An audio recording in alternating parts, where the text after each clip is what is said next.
Hello, welcome to the channel. Today we're going to be reviewing a new Netflix movie straight out of South Africa, that is I Am All Girls.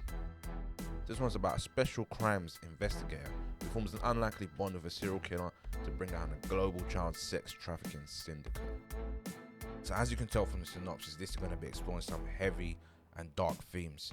It says it's based on true events, but when Hollywood use that terminology, it could mean one thing is true and the rest of the story is made up. So take that for what it is, take it with a pinch of salt. It opens up with in 1994, a guy is confessing about his role in child trafficking. Just listening to him recount his part in this child ring is sickening, disgusting. It got me angry straight away, which I guess is the point of this movie because it is more of a revenge thriller than anything else. Now, for obvious reasons, nothing is actually shown. There's a lot of things that are implied. There's a lot of things you don't see that is just left up to your imagination, which is vivid enough. And I guess overall, that's the point of this, to highlight and bring to attention what is actually happening in the world, because it's crazy to think when you actually see the numbers at the end of this film that this is being allowed to happen. Sadly, although the purpose was there, it failed miserably. The camera movement within the action scenes was poor. It was choppy and disorientated. There were too many jump cuts. I've spoken about this at length in a lot of my other videos, but it just really leaves me frustrated when I watch these action films. Some of the transitions between the scenes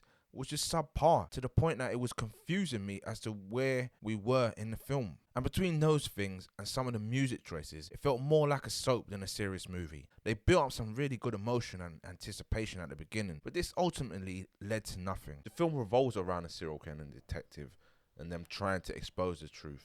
It tried to emulate Seven in some ways, but the so-called thrilling elements were always cut short. I never really connected with any of the two leads, and this kind of hurt the overall storyline. They explored some of the backstory with Tom Bizonke, but Jodie, the other detective, had nothing. There was zero character development throughout, and it pains me to say this, but the acting was also terrible. I don't know these actors' history, but it felt like this was their first big role, and it showed.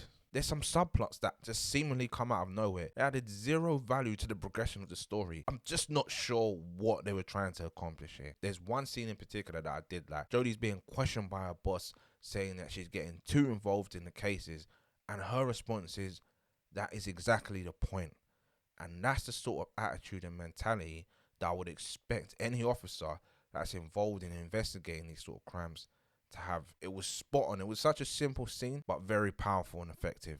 But that was one of the best points in an overall disappointing film. It's set up as a revenge thriller, and it does have these moments, but ultimately it is disappointing. In the end, I commend this film's purpose of bringing attention to child trafficking. It really is a topic that needs to be spoken about more, considering the numbers and the scale, and it's worldwide. However, sadly as a film, it failed in every other department. Poorly acted, poorly written, poorly shot. I'm going to give it 2 stars. Thanks for watching. Please don't forget to like, comment and subscribe to the channel.